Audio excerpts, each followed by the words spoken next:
Morning, this is a foreigner in the Philippines. Thought I'd give a little chat and give you some of the ideas that I have on making the move out to the Philippines. Now, I think that you should move, well, I think you should move the tripod first, I guess.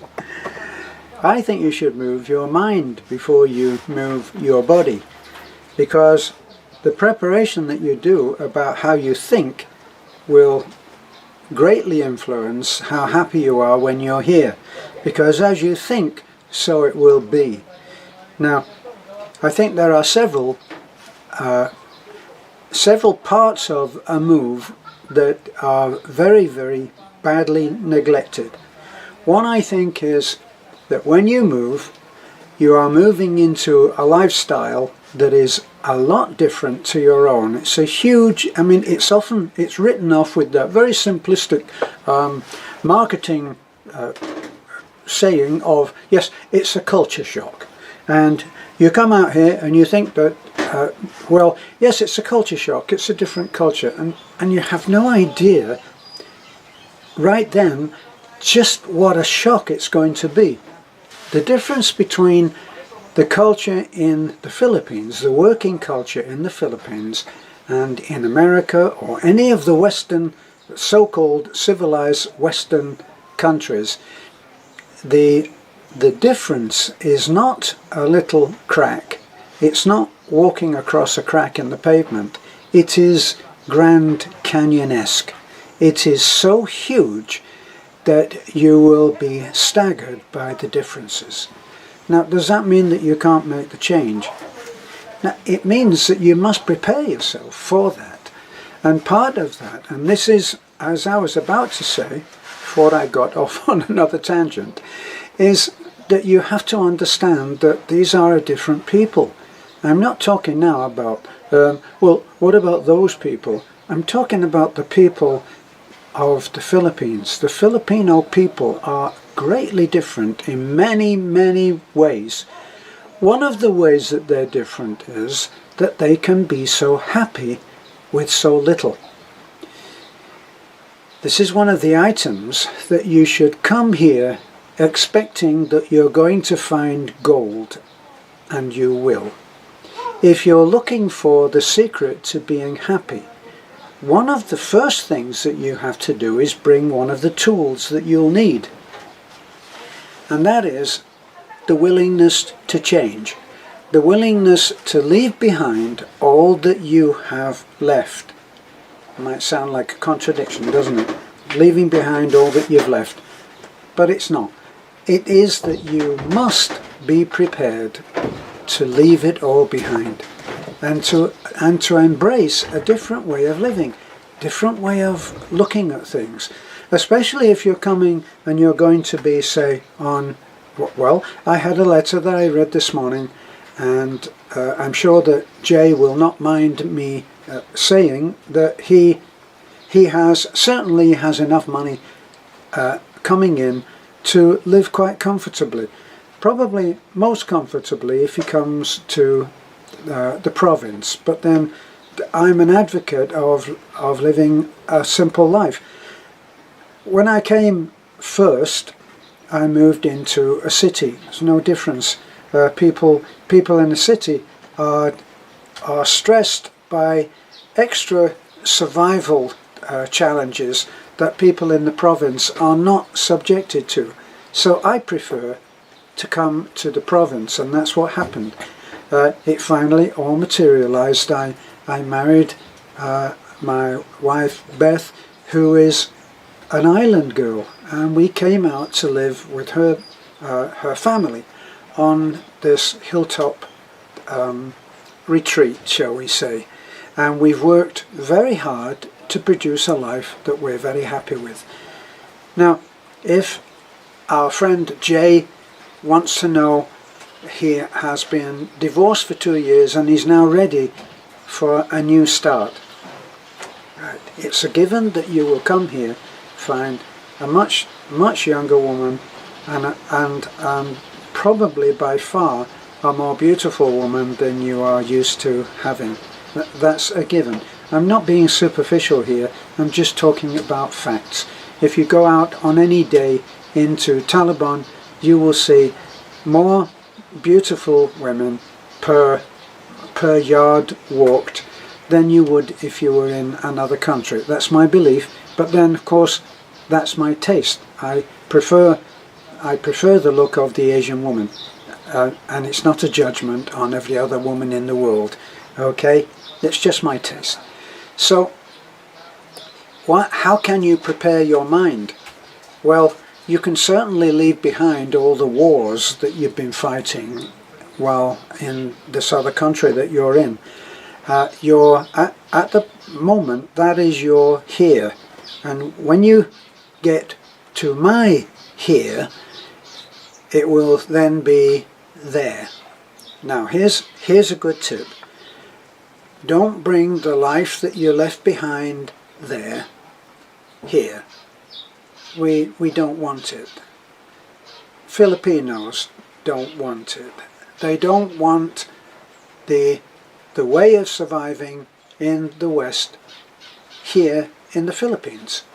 They may seek some kind of paradise, which is actually mythical, but they may seek a paradise in America because they've been brought up to think of America as this place, this Shangri-La. And of course, people who are living in America know that that's not true.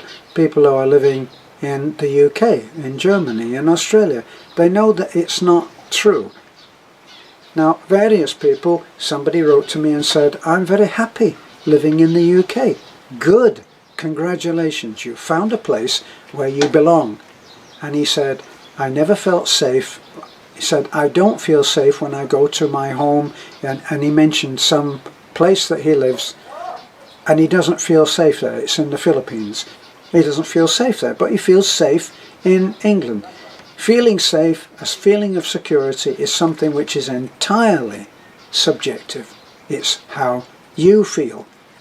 Personally, I don't feel unsafe. I don't feel insecure, but that's me. And maybe someone who knows better would look at me and say, well, he's in a fool's paradise, and you may be right, sir. So, back to the idea that you will have to come and make a new life.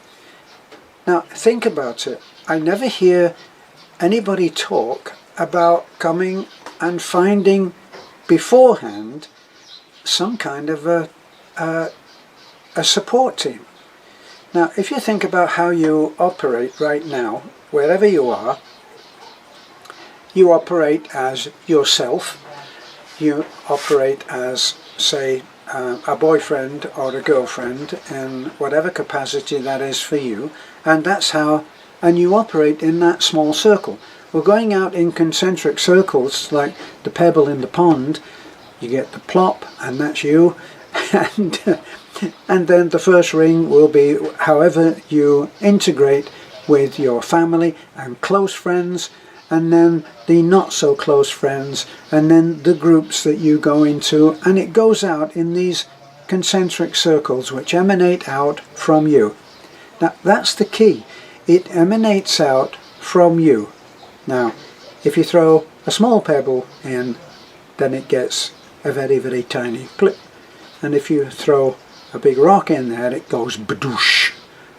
So, what kind of effect are you going to have on the people that you come here to be with?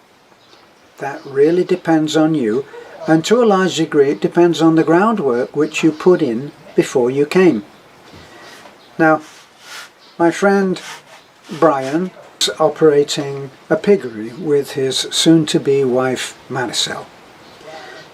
Now, when he first started to communicate to me, what neither of us realized was that that was the start of a friendship which would stand us both in good stead.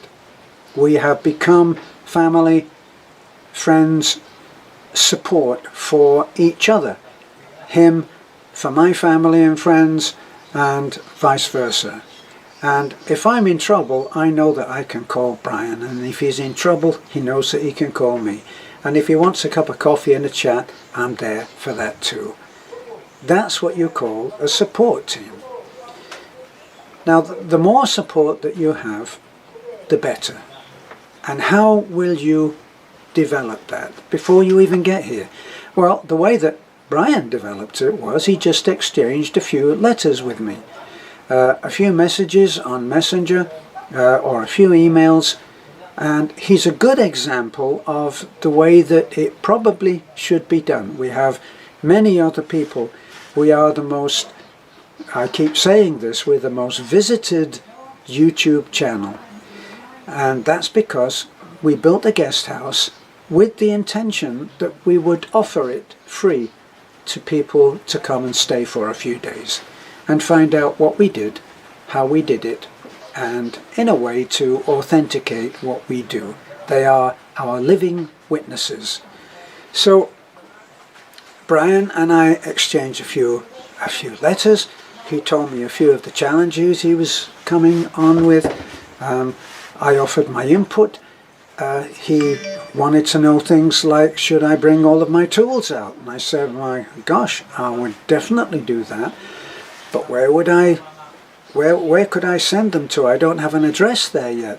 And very quickly we soon realized that he could send them to us. We have plenty of room, and we received, I don't know, 7, maybe 8, or I don't know, 10 boxes that were all addressed to him, care of us. So we stored his boxes, and they were here for him when he came out. And when he came out, it was only natural that he would come and stay with us for a few days, and that's what he did. Now, in doing that, he was able to see firsthand what kind of a life he was coming into. And he branched out from here, and he went and looked at different properties, and finally he found one that he wanted. And it's just down the road from us. So if I'm ever passing his place, it's not much of a chore to just stop off and waste some of his time when he should be working, cadging a cup of coffee. That's establishing a home. It's not just about having a house. It's not just about meeting a lovely woman and being part of her family. You have to be able to go and talk your own language. And if you're going to be a lazy bugger like I am, you're probably not going to be too advanced in learning the language, okay? Which I'm ashamed to say, and I'm doing my little to try. So you need to be able to talk. You need, if you get in trouble, you need to make a call and know that they'll be there for you. And you're not going to do that by trying to find a place that just suits you physically. It's not just about finding an expat who speaks your language, because the phrase speaks your language is much, much deeper than you might think until you examine it. Speaks your language. What does it mean, really? Well, does he understand your viewpoint when you put it to him? Or is it a yes, but where? Like I remember back when we didn't have a house, and I mentioned to someone that I knew, I said, I'm going to build my own house. I'm going to build it in metal stud. And he said, good luck on that. So, you need to find like-minded people who are here meeting their problems in like-minded ways. Now, are you going to hook up with losers or people who are always griping about it? Are you going to hook up with people who are not happy where they are? Well, if you are, then I don't know why you're coming, because you could stay where you are and do that. So, if you're coming, you need, as part of your search for a place to live, you need a place where you will be welcome, where they will treat you as family. Close, when friends get to a certain closeness, they're family. I'm a great believer in family is not always of the blood. It's what I shall use a very grand word and say, it's your cosmic family. It's family that, depending on your spiritual beliefs, you have been with for a long, long time. And they know you. What's the saying? That your real friends will know you more in the first minute than the others will ever know you in a lifetime. So, find those friends. That's going to be part of your search. I'm a great believer in being guided by the inner voice. Now, we all know at one time they used to have the Walt Disney idea of good and bad, and on this shoulder was a good angel, and on this shoulder was the bad. And the bad would try to leave you wrong, and the good would try to keep you on the right path. So by staying on the right path, you should be guided to meet that area which is pulling you in because it has the right people for you. That's my belief. Now, you will have others who are not good for you, and as I've looked at and discussed in other videos, you have to choose your people, and you choose your people and you spend time with those that enhance your survival. It's very, very simple. If you are seeking, I don't know, supposing you were going to crochet baby boots, and it was something that you had revealed in yourself as being a very, very big goal. You don't want to go to your friends and say, hey, I'm setting up baby booting, and they say, oh, for God's sake, grow up. You want someone who said, that's interesting, how's that going to work out? And listen to what you've got to say. And it may be that you become the crocheted baby boot king of the area. Who's to say? You want someone who will validate what you want to do and allow you to make your mistakes. That's the point. Isn't that how we bring up our children? When they want to do something that is not ideal, you don't say, no, get your clothes off, you're staying in. We say, these are the choices. You have these choices to make, and you can do anything that you want, but there will be a price. And you outline what the possible benefits are and what the possible penalties are. And then you hope that and if you have done a good job and you brought the child up right, then he'll go forth and he will gain strength and he will gain character and courage. Make a few mistakes. You're not going to let him jump off a cliff, of course, but you're going to let him take certain leaps of faith. So choose your friends when you're choosing your place, because the two are very closely linked. If you get into a place where you're not welcome, you won't be happy, and you will not end up being here for long. Now the other thing is that I've found, which is a big challenge for most expats, is this whole idea of they're coming out here and they're biting on their nails, because how are they going to say no to all of these millions of Filipinos that are going to come and ask me for money? They're not going to do that. You know, unless you've made some terrible mistake and landed yourself in a den of thieves, it's not going to happen, because Filipinos have their pride too. They're not going to come and prostrate themselves at the feet of the wealthy foreigner for a few hundred pesos. It's not going to happen. I met the challenge of being asked for money by working at my goal of helping people. And actually, I probably am not a very good example of being materialistic and successful. I'm just not. I'm no great businessman. I am no great entrepreneur, but I did have a dream that maybe I could help to change some lives at the very, very basic level.